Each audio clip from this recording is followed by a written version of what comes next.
YG와 JYP의 책걸상. 책에 관한 걸쭉하고 상큼한 이야기. YG와 JYP의 책걸상이 찾아왔습니다. YG 강량구입니다. JYP 박재영입니다. 오늘 반갑습니다. 문지혁 작가님 오셨습니다. 어서 오십시오. 안녕하세요. 문지혁입니다. 반갑습니다. 네.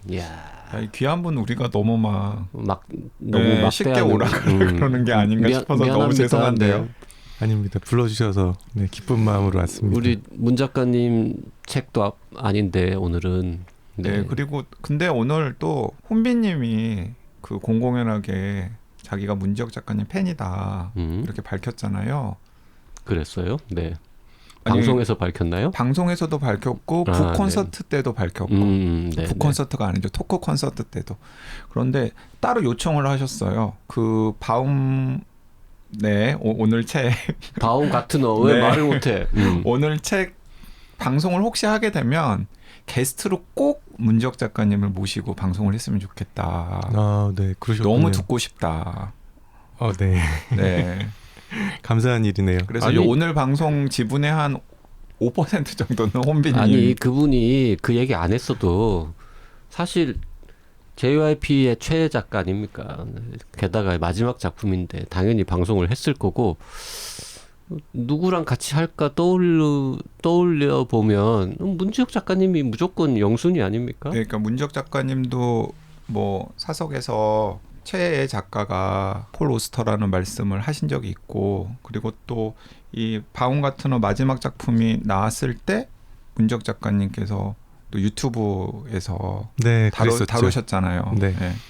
그 유튜브 채널 참 잘 되고 있습니까? 네, 아마도 책걸상 출연을 계기로 책걸상 출연 그 방송 나가고 일주일 만인가 200명인가 늘었었잖아요 그때. 맞아요. 그리고 이제 계속 조금씩 늘어서 지금 한 9천 몇백 명 정도 됐습니다. 좀 있으면 10,000명 되겠네요. 네, 올해 안에 10,000명을 넘지 않을까 이렇게 기대하고 있어요. 올해 안에 10,000명이 아니라 한 20,000명 넘을 것 같은데요. 아니야, 그렇게 쉽게 늘지 않아. 구독자는. 아니 근데 지금 9천 몇백 명이면은 뭐 10,000명이야 당연히 넘을 테고. 무슨 뭐 좀 탈의를 한다거나 뭐 이런 것을 하지 않는 이상 잘 늘지 않아. 저분은 탈의를 해도 탈의 옷을 벗는 거 말씀이신가요? 뭐 상탈 같은 거를 해도 그렇게 많이 늘 것 같지는 않네요. 네. 구독 취소가 많아질 것 같습니다. 아마 그런 부작용이 있겠네요. 네. 그 우리나라에서 이런 작가가 직접 운영하는 그 유튜브 채널 중에 구독자 10,000명 넘는 거 흔하지 않을걸요? 네, 몇 분 제가 알고 있는데요. 저랑 비슷비슷한 사이즈의 채널들이 몇 개 있습니다. 그런데 그 문지혁 작가님 채널 같은 경우는 애청자들이 많다면서요. 특히 좀 약간 열성적으로 막 확인하시고 구독하시는 분들. 저에게 이제 전해지는 마음은 좋아해 주시는 마음이 있는 게 전해지는데요. 하지만 어느 정도 남한테 추천을 안 해. 네, 그런 것 같아요. 이렇게 막 확장되는 것 같지는 않습니다. 나만 알고 싶어. 나만 알고 싶어. 자, 댓글 조금만 소개하고 본격적인 바움 같은 이야기 해보겠습니다. 채 땡땡땡땡 님이 그 메뉴판 해석학 일본 편 그 방송 들으시고 의사쌤이신데 이렇게 재밌으시다니 완전 사기캐시네요. 책도 너무 구미 당깁니다. 라고 남겨주셨고요. 네, 책걸상 팬님께서도 독일 맥주 무척 재미있게 읽었던 기억이 납니다. 깨알 지식으로 상식을 쌓을 수 있었고 과하지 않은 아재 개그 덕분에 기분 좋게 읽었습니다. 그 뒤로 작가님의 다른 책은 언제 나오나 종종 검색했었거든요. 방송 앞부분 들으며 바로 주문했습니다. 너무 기대됩니다. 네, 행복감자님은 책 제목을 김정훈 작가님께서 지어주셨다니 금방 이해가 됩니다. 나는 아내와의 결혼을 후회한다부터 쭉 팬이었는데 이번 방송 듣고 나니 낭만 닥터 SJ와 합이 잘 맞을 것 같습니다. 재미없으면 가짜라고 목소리 높이셨던 김정훈 작가와 맥잔잔을 외치는 낭만 닥터 SJ의 콜라보가 계속되기를 기대합니다. 라고 해주셨고요. 네. 바나나 님도 일본 술책 기다립니다. 라고 댓글 남겨주셨습니다. 네, 냉구님께서도 아재들의 유쾌한 수다, 아재 개그, 깨알 틈새 자기책 피하라는 JYP를 원천 차단하고 자신의 리듬대로 가시는 모습, 또 대식가다운 명과 유쾌 상쾌함이 마치 듣는 내내 일본 식도락 여행을 함께하는 길동무 같은 느낌도 들어서 신선하고 독특한 아재들의 조합으로 귀가 즐겁고 상상이 마구 용솟음치는 방송이었습니다. 냉구님 되게 좋게 들으셨나 봐요. 그러게요. 네. 그 문 작가님은 일본 여행 가끔 가십니까? 네, 저는 일본 여행하는 거 좋아해서요. 네. 뭐 잘 모르시겠지만 일본 여행으로 에세이도 한 10여 년 전에 낸 적이 있고요. 그래요? 좋아합니다. 책으로? 네. 제목이 뭔데요? 저도 지금 정확히 생각 안 나지만 홋카이도에 대한 책인데요. 네. 혼자가 아닌 시간이었나 뭐 그렇습니다. 네. 제목에는 지명 같은 게 안 들어가나요? 제목이 홋카이도 혼자가 아닌 시간 홋카이도였던 것 같아요. 혼자가 아닌 네. 시간 홋카이도. 이게 시리즈인데요. 네. 제가 뉴욕도 썼거든요. 네. 이야기가 번지는 곳? 뉴욕인가? 책을 너무 많이 쓰면 자기 책 제목을 네. 이렇게 까먹나 봐요. 제가 네. 그냥 편의상 뉴욕 홋카이도 이렇게 불러가지고 네. 책 지금 제목을 우리 PD가 방금 급하게 찾아줬는데요. 이야기가 번지는 곳 뉴욕, 혼자가 아닌 시간 홋카이도. 이렇게 네. 요거는 딴 분인가요? 설렘이 번지는 파리 지성 여행. 이건 네, 시리즈라니까요. 그 시리즈가 그게 있습니다. 시리즈니까. 네. 그게 원래 번짐 시리즈라고 해가지고 네. 네, 온갖 곳을 다 다니면서 이제 번지는 거거든요. 네, 주로 그러면 유럽 중심으로 지금은 해서. 시리즈 안 나오는 거 아니에요? 네, 멈췄고요. 그 출판사에도 또 여러 가지 사정들이 있어가지고 뭐 대표님도 바뀌시고, 그래서 저도 저 책을 제가 그럼 이제 지금 절판 상태입니까? 네, 절판 상태이고요. 제가 사진도 열심히 찍어서 한때는 이제 그랬었는데, 네. 그럼 저 책 나올 때 비하면 네. 지금 문지혁 작가님은 훨씬 유명한 작가잖아요. 비교하면 그럴 수 있겠죠. 네, 비교하면. 혹시 저 절판됐는데요. 저 책 재출간에 관심 있으신 출판사에서는 네. 책걸상으로 댓글 남겨주시면 저희가 네, 저 합본으로 출간한 용의가 있습니다. 두 권 합쳐서 네. 근데 그 책 내고 뉴욕하고 홋카이도는 너무 안 너무 어울리지 다르죠. 않습니까? 그런가요? 근데 네. 책 내고 나서도 좀 많이 다니셨을 거 아니에요. 네, 책 내고 또 일본은 좋아하는 여행지라서 말씀드렸듯이 가족끼리도 많이 가고요. 네. 코로나 이전까지는 거의 1년에 한두 번은 꼭 갔던 것 같아요. 네. 그런 분을 위해서 우리 저 배상준이라는 분이 그 메뉴판 해석학 네, 그러니까 일본 저도 편이라고 그 책을- 방송 좀 요즘 책걸상 들었어요? 밀려가지고 네, 못 들었는데 굉장히 기대가 됩니다. 지금 댓글만 봐도요. 네네. 네. 그 제가 여분이 있으면 드리겠는데 네. 저는 그분 블로그 하실 때부터 알고 있었거든요. 그래요? 네, 네. 아주 유명한 네, 분이셔서. 네, 네. 저는 너무 어려운 책이었어요. 솔직히 저는 모르는 내용보다 아는 내용이 좀 많았는데 네, 저는 진짜 모르는 내용이 태반이어가지고 문 작가님은 그 책 엄청 재밌게 읽을 것 같습니다. 그러실 네, 것 저도 같습니다. 기대됩니다. 폴 오스터 님이 타계하신 게 벌써 1년이 넘었군요.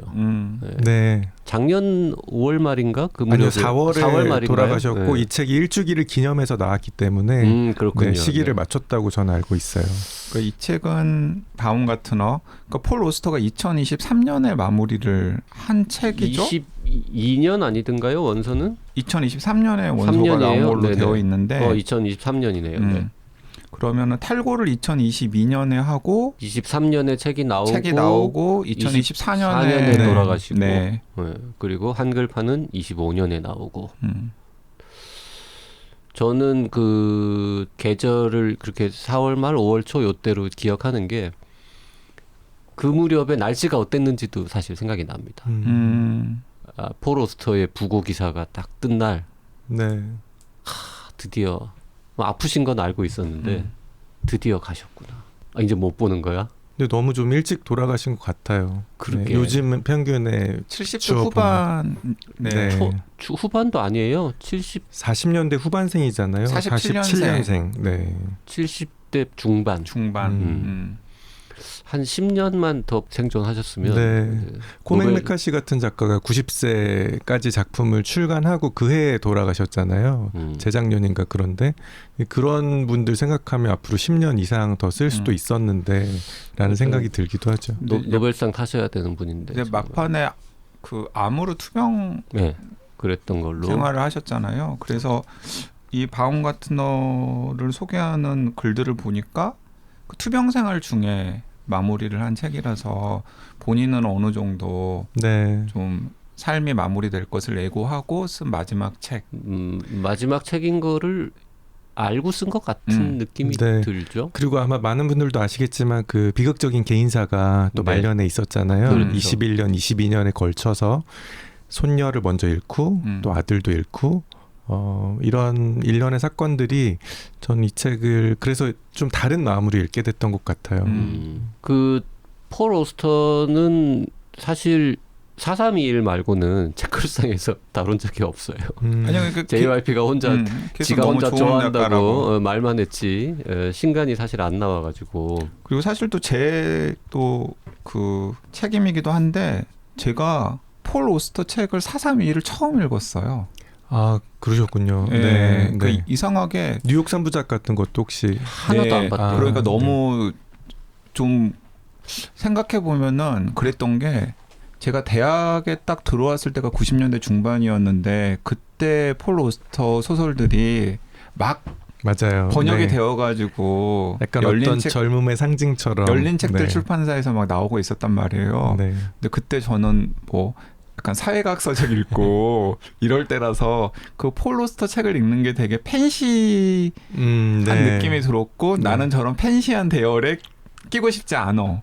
뭐 이렇게 이런 마음이 좀 있었던 것 같아요. 아니 하루키에 대해서 그렇게 느꼈다 그러면 아니 그래서 저는 오히려 이해가 되는데 하루키도 저는 안 읽었어요. 근데 하루키의 바로 다음 물결이라고 할 수 있을 네, 것 같고요. 네. 제 기억에는 그래서 2000년대 초반에 유행했던 한국 영화들 보면 주인공들이 캠퍼스에 누워서 달의 궁전 막 읽고 있어요. 아 네, 그래요? 그런 게 생각나거든요. 그래서 저는 그 방금 하루키 말씀하셨는데 이제 하루키도 계속 안 읽다가 당시에는 상실의 시대로 번역이 되었던 노르웨이의 숲 같은 경우도 군대 가서 하도 읽을 게 없어서 거기 꽂혀져 있던 진짜 해진 책으로 처음 접했었거든요. 그러니까 이제 그러면서 딱 그냥 접속이 되어야 할 시기를 놓치면서 계속 인연이 안 닿다가 431이 나오고 나서 이제 한번 읽어봐야 되겠다. 읽었는데 되게 좋더라고요. 그래서 이래서 JYP나 문적 작가님이 포로스터 하셨구나라고 생각했습니다. 근데 431 본 이후에 또 딴 책은 또 안 봤잖아요. 아니 저 봤어요. 뭐 봤어요? 저 431 이후에 거대한 괴물 봤었고 왜냐하면 네. 그 JYP가 좋다고 한 몇 개가 있었어요. 찍어줬습니까 제가? 네. 리바이어든이랑 뭐 미스터 버티고랑 뭘 찍어줬을까? 네. 우연의 음악? 두 개는 확실한데 세 번째는 네. 제가 그때 달라요. 근데 그때 제일 재밌었다고 했던 게 거대한 괴물이어가지고 거대한 괴물을 저는 바로 읽었었고 거대한 괴물하고 미스터 버티고하고 아마 인비저블 보이지 않는을 네. 내가 추천했던 것 같아요. YG한테는. 네, 그리고 뭐 뜻밖에도 뉴욕 3부작이 별로다라고 해가지고 또 저는 또 뉴욕 3부작은 아직까지 안 저는 읽고 약간 있고 의견이 다르지만 네. 뉴욕 3부작이 별로라고는 안 했어요. 그냥 내가 더 좋아하는 거를 얘기했을 뿐. 네. 그 문 작가님은 출간 전에 가제본으로 읽었나 봐요. 지금 들고 오신 걸 보니까. 네, 이게 아마 이제 가제본인 것 같은데요. 앞에 번호도 수기로 적혀 있고요. 그래서 리뷰용으로 이제 몇몇 사람들에게 주신 것 같고. 부럽다. 네, 감사합니다. 네. 그래서 저는 이 가제본이 좋았던 게 그냥 좀 이제 나중에 진짜 정식 출간본이 나온다는 걸 아니까 좀 이렇게 편하게 뭐 낙서도 하고 볼 수 있어서 네. 그리고 이거 읽을 때는 사실 제가 이제 그 유튜브를 통해서 이 책 홍보를 또 맡게 돼가지고 약간 그런 책임감이 좀 자본주의와 결합하니까 네, 압박을 느끼면서 읽었던 기억이 나고 근데 있습니다. 그러면은 그 어쨌든 뭐 유튜브에 리뷰도 남겨야 되고 하니까 네.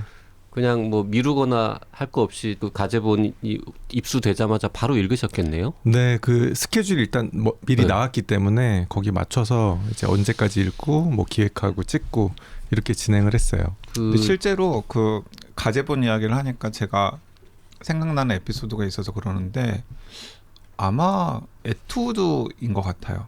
마가릿 에투드. 네. 마가릿 에투드 같은 경우는 정식 출판본으로 책을 읽는 일이 거의 없다고 하더라고요.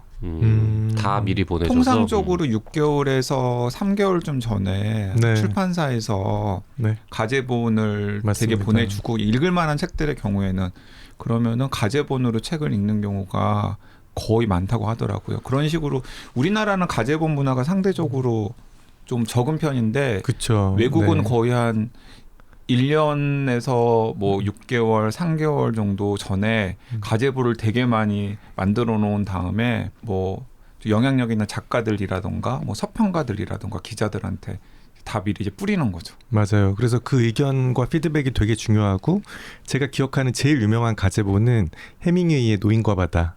노인과 바다가 이제 라이프라는 잡지에 전제됐잖아요.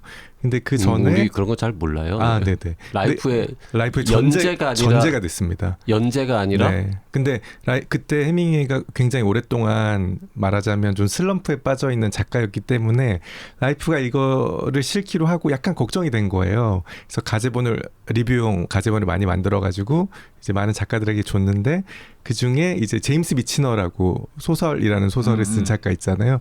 제임스 미치너가 그때 한국군으로 와 있었어요. 그 네. 6.25 전쟁 때문에 네. 한국 전쟁 때문에 한국에 와 있는데 도쿄 라이프 지사를 통해서 이 노인과 바다 가제본을 일로 준 거예요.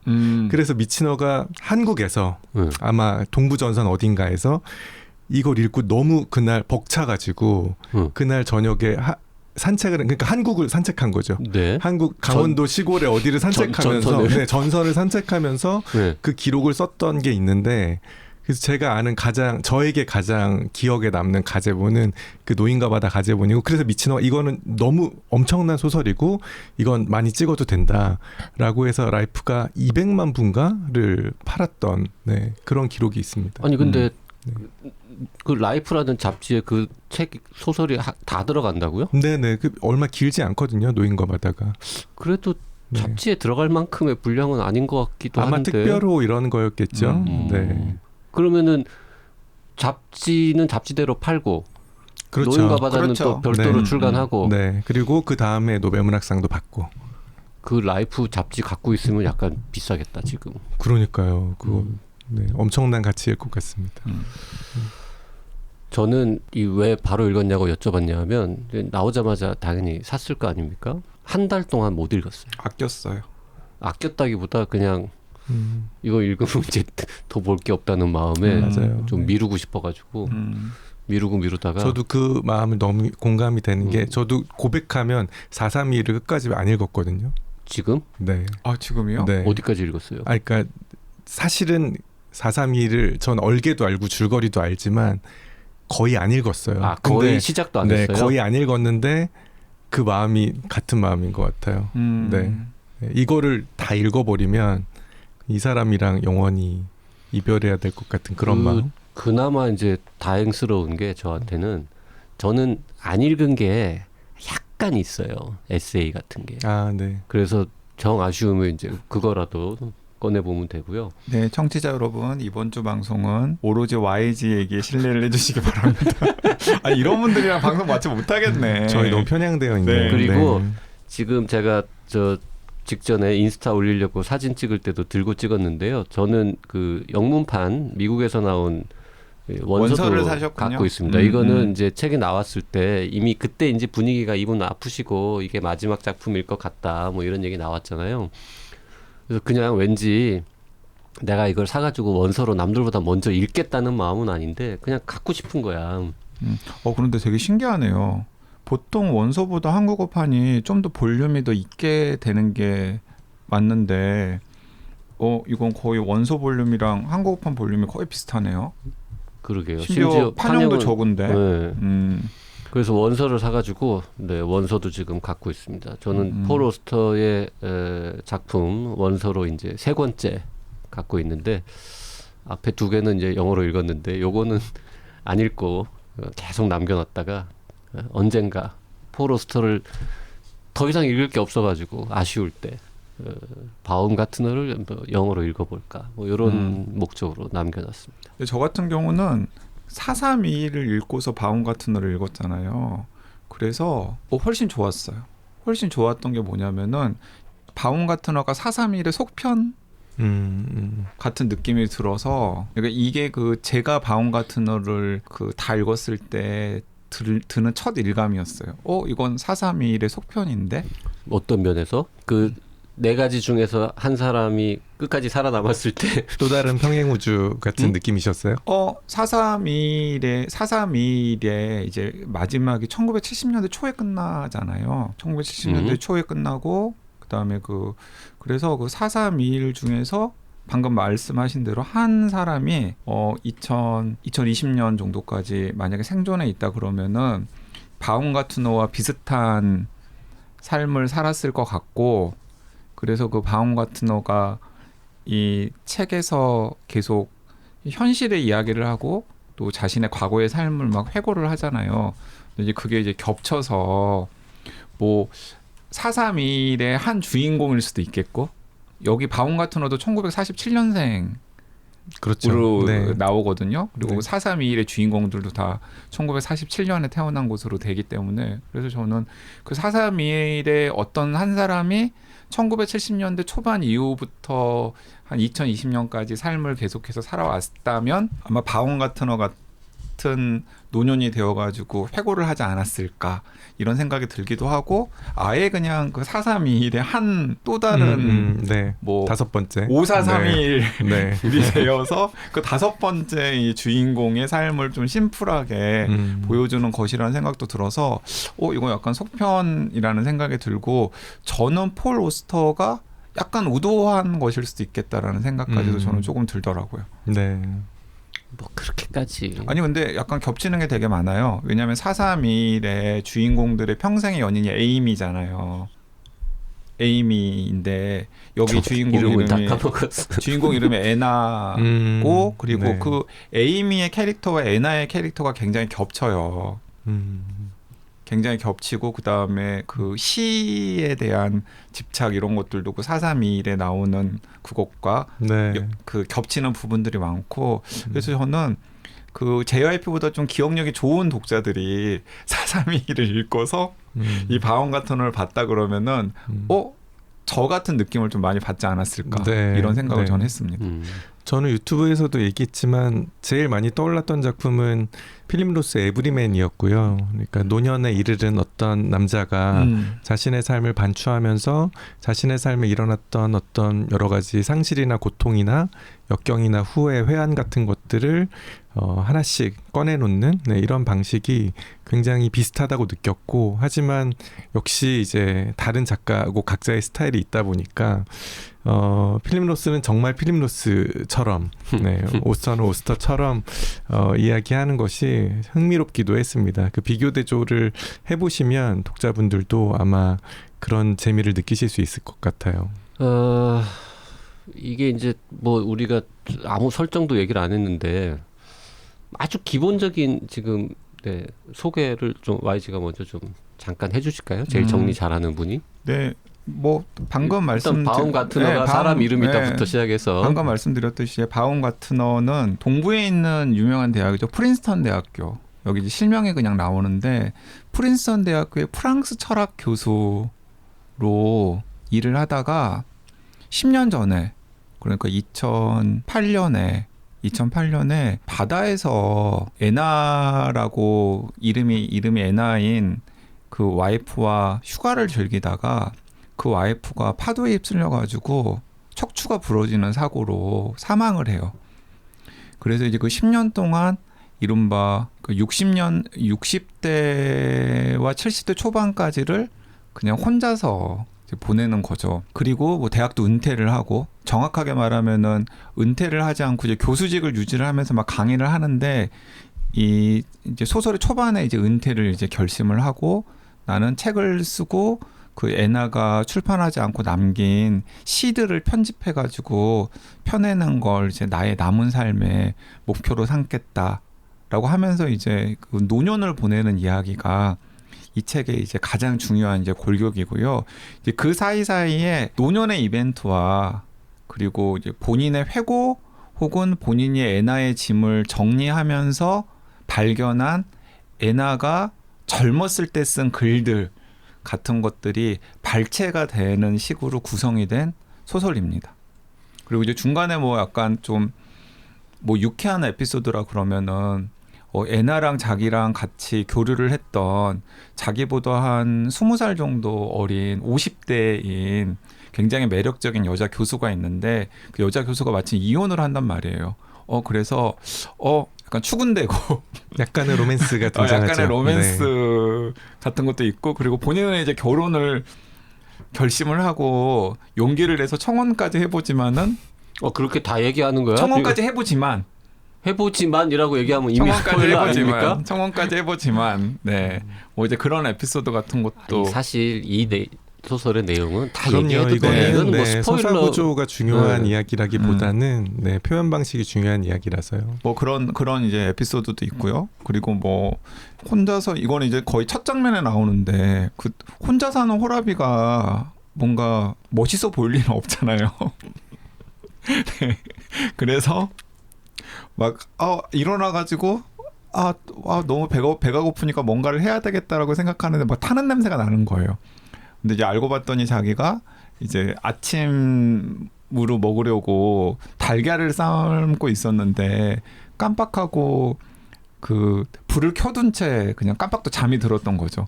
그래서 이제 냄비를 태우고 그 냄비를 수습하려다가 뭐 대고 그리고 또 뭐 지하실을 내려가려다가 그 댄 손 때문에 또 넘어져가지고 다치고 그 노화의 슬픈 부분들이 모두 복합적으로 나타나는데요. 인지 능력 떨어지고 운동 능력 떨어지고 네. 등등등의 일들이 생깁니다. 이제 그런 이제 일화들도 있고 이제 그런 일화들 사이에 이제 굉장히 찬란했던 그 청춘의 연애 편지라든지 아니면 자기가 애나를 처음에 어떻게 만났는지라든지 아니면 자기를 만났을 때 일을 기록한 애나의 기록을 찾아가지고 다시 한번 읽어본다든지 아니면은 애나의 첫사랑에 대해서 애나가 쓴 글을 발견해가지고 프랭크 프랭크 그런 걸 이제 본다든지 이제 이런 이야기들도 있고 그리고 또 그 아버지에 대한 추억 네. 자기에게 시모라고 하는 좀 굉장히 자기로서는 촌스럽다고 생각하는 이름을 남겨준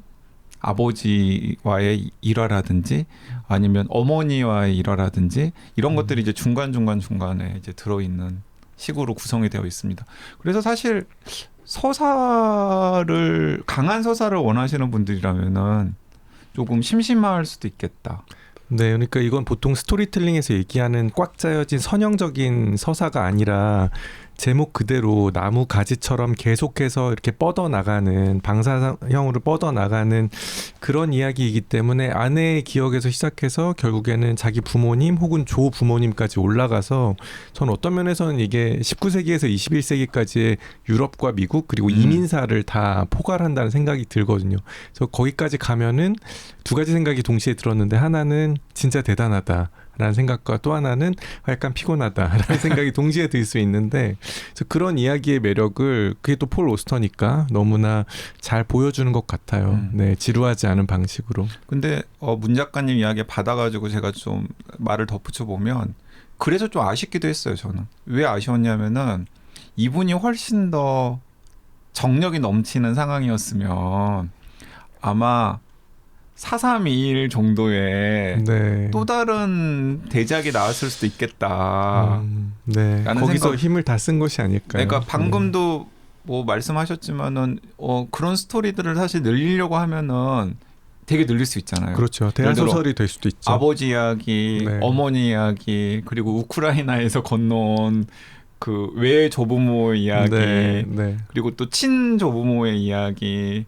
그리고 또 애나와 자기의 젊었을 때 사랑 이야기 등등 하면은 그냥 431의 약간 독립된 또 다른 스토리텔링이 될 수도 있겠는데 그냥 그런 부분들을 많이 가지를 치고 그냥 약간 단초만 조금씩 제공을 하고 있어서 그러니까 되게 진짜 엄청난 서사가 나올 수도 있는 소재들을 이 작가님이 이제 본인의 상황을 염두에 두고서 최선으로 줄였구나 이런 생각도 저는 해봤습니다. 네, 저는 그랬기 때문에 저는 사실 이제 소설이 대하 소설보다는 그 대하 소설 분량의 이야기를 짧고 가볍고 컴팩트하게 하는 이야기들이 더 끌리는데요. 그래서 저는 이 소설이 그런 부분에서도 저에게는 좋게 읽혔던 것 같아요. 그 이분이 이제 나이를 드시고 이제 건강도 안 좋아지고 했으니까 뭐 이해해 줘야 됩니다. 사실은 60대 중반 될 때까지만 해도 장편 소설 기준으로는 뭐 한 2, 3년에 하나씩 그리고 더 빨리 낼 때도 있고 그리고 다른 이제 논픽션이나 이런 것까지 치면은 거의 매년 책을 꾸준히 내왔던 분인데 4321하고 그 앞에 이제 선셋파크하고 사이에는 7년의 시간이 있거든요. 그리고 4321하고 바움가트너 사이에도 또 6년이 흐릅니다. 4321은 쓰는데 오래 걸렸으니까 당연한 것 같고 그 이후에는 이제 지쳐서 마지막 작품 쓰는 데는 조금 시간이 더 걸렸을 것 같다 이런 생각이 들고요. 저는 4321 나왔을 때 사실 깜짝 놀랐습니다. 이게 선셋파크 이후에 7년 만에 나온다는 것 자체가 그렇게 오래됐구나. 이게 줄거리가 별게 없다 보니까 뭐 얘기할 게 별로 없긴 한데 저는 이 책을 읽으면서 내가 이제 저 무슨 문학 전공자도 아니고 평론가도 아니고 그냥 평범한 독자이자 팬이라서 내가 말을 못 하겠는데 설명할 수는 없는데 한 두세 페이지만 읽어도 그냥 누가 나한테 이 원고를 그냥 A4 용지에 출력해가지고 딱 줬잖아요. 나 두세 페이지만 읽어도 이거 폴 오스터라고 바로 느꼈을 것 같거든요. 근데 그건 도대체 왜 그런 겁니까? 어떻게 쓰는 게 폴 오스터 스타일이에요? 누가 나 물어보면 설명을 못 하겠어. 보면 알겠는데. 우리가 이제 보통 연구자들이 말하는 폴 오스터의 특징이라고 하면 지적이고 시니컬한 유머라든지 아니면 포스트 모던적 요소의 적극적인 활용, 뭐 그 예를 들면 우연의 요소를 활용한다든지 아니면 아까 말씀해 주셨던 것처럼 안에 글들이 막 들어오잖아요. 네, 이런 상호 텍스트성 같은 것들 그리고 폴 오스터가 다루는 몇 가지 시그니처들이 있는데 제가 생각할 때 이제 그 중에 하나 야구인데요. 이게 너무 웃긴데 왜냐하면 저는 이거 웃기라고 썼다고 생각해요. 그 도입 부분에 왜 자기가 그 집에 일이 생겨서 검침원이 오잖아요. 네, PSENG라는 그 우리식으로 말하면 가스 공급해주는 업체 검침원이 와가지고 그 앞에서 막 자기가 다치기도 하고 망신도 당하고 하는데 그 친구에 대해서 또 막 자세히 얘기를 해주죠. 애드인데 얘는 이제 마이너리그 출신 투수인데 뭐 조금 이런 얘기를 하잖아요. 근데 만약에 폴 오스터의 작품을 쭉 읽어오셨다면 폴 오스터의 세계에서 야구가 얼마나 중요한지 그리고 이 마이너리그 출신 투수가 여기서 이런 걸 하고 있다는 게 얼마나 좀 우스꽝스러운 상황인지 좀 느껴지실 것 같고요. 그래서 그런 인장들이 찍혀 있어서 아마 폴 오스터의 글이다라는 것을 금방 아실 수 있지 않을까라는 생각이 듭니다. 그 문단 나누기를 정말 극단적으로 안 하는 편인데 이번 소설이 좀 특히 심한 거죠. 네, 제가 느낄 때도 좀 만연체를 일부러 쓰겠다라는 의지가 느껴졌고 원래도 좀 그런 스타일이시긴 한데 이번 책은 어떤 거는 한 2페이지에 걸쳐서 엔터가 안 쳐져요. 그래서 그 바움가트너라고 하는 약간 이제 그 삶의 마무리를 좀 앞두고 있는 그래서 약간 정신도 좀 희미한 맞아요. 약간 허구화 현실 그리고 자기가 추억 뭐 이런 것들이 막 뒤섞여 있는 상황을 이런 그 만연체로도 좀 보여주려고 했던 게 아닐까. 왜냐하면 젊었을 때는 만연체가 아니에요. 폴 오스터? 폴 오스터가 아니라 이 소설에서 젊었을 때 발췌문이라든지 이런 것들은 또 만연체가 아니에요. 그러니까 그것도 다 폴 오스터가 쓴 것일 텐데 실제로 폴 오스터도 젊을 때는 이거보다는 훨씬 간결하죠. 그러니까 그런 것들도 저는 좀 어느 정도는 의도된 게 아닌가. 제가 지금 그냥 아무데나 뒤적뒤적 하고 있는데 제가 펼친 페이지는 3페이지가 한 문단이에요. 근데 하나도 지루하지 않게 이제 팬들은 계속 감탄하면서 이렇게 읽게 되죠. 그리고 그러니까 이게 이제 문학에서 말하는 의식의 흐름이라고도 말할 수 있겠지만 이렇게 쭉 얘기하면서 이걸 바움가트너의 내면처럼 쭉 얘기하다가 제가 좋았던 부분은 맨 마지막 문장이 이렇게 끝나거든요. 그렇게 해서 우리의 주인공은 이마의 상처에서 계속 피가 흐르는 채로 얼굴에 바람을 맞으며 도움을 찾아 길을 떠나고 첫 번째 집에 이르러 문을 두드릴 때 바움 같은 모험담의 마지막 장이 시작된다. 이렇게 자기가 딱 나오면서 끝나거든요. 그러니까 이것도 사실 모더니즘의 주인공이라면 스트림 오브 컨셔스네스, 의식의 흐름에서 끝나야 되는데 포스트 모던이니까 자기가 나와서 이제 딱 마무리를 지어주는 이런 걸 자연스럽게 활용한다는 게 저는 오스터의 매력이라는 생각이 그 듭니다. 마지막 부분 얘기하셔가지고 이제 이게 읽다 보면 저 종이책으로 보니까 얼마나 남았는지가 느껴지잖아요. 근데 다 돼가. 근데 이야기가 안 끝났는데 지금 다 돼가는 거죠. 근데 마지막에 그래도 이렇게 갑자기 끝날 줄은 몰랐어요. 최소한 2-3페이지는 더 있을 줄 알았는데 네. 확 하고 끝나더라고. 혹은 좀 더 연장이 되어서 배부라고 하는 이제 후반부의 중요한 캐릭터와 네. 만나고 네. 그 뭔가 좀 일들이 있지 않을까라고 생각을 하게 되잖아요. 뭐 하여튼 네. 결말에 대해서도 제가 하고 싶은 말이 있는데 네. 네. 하세요. 좀 이따 하겠습니다. 아 그래요? 네. 그거는 2부에서 하죠. 그러면 오늘 너무 불친절한 그냥 그 팬심을 둘이서 주고받는 방송으로 채운 것 같은데요. 제가 수요일 날은 좀 그 두 분의 팬심을 좀 와장창? 죽이고 깨뜨릴 거야 혹시? 제가 하고 싶은 이야기를 좀 하겠습니다. 네, 오늘은 여기까지 하고요. 수요일 날 바움가트너 폴 오스터의 마지막 작품 이야기 이어가겠습니다. 고맙습니다. 네, 수요일 날 뵙겠습니다. 감사합니다. 고맙습니다.